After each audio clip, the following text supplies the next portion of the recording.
recognized linguistic shifts or cognitive genealogy that altered the plural gods to the singular God, and Elohim a plural in the original text.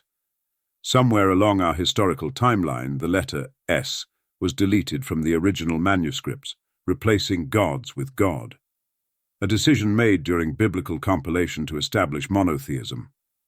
These changes date back to Akhenaten's reign as pharaoh during 1353-1336 BC or 1351-1334 BC. The 18th dynasty of Egypt abandoned Egypt's traditional polytheism to introduce Atonism, or worship centered on Aten willfully. Ultimately, these alterations have led to many atrocities committed by individuals and warlords in the historic annals of the Bible, to be attributed to the eternal God.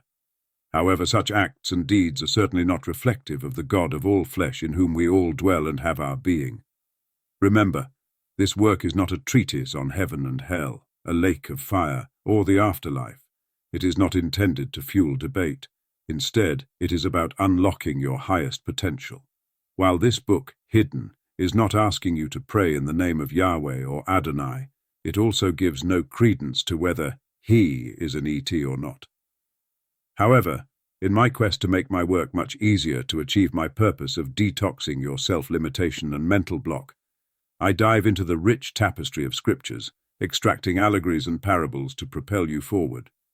Does that work for you? I have abundantly stated that my source materials are from many ancient texts.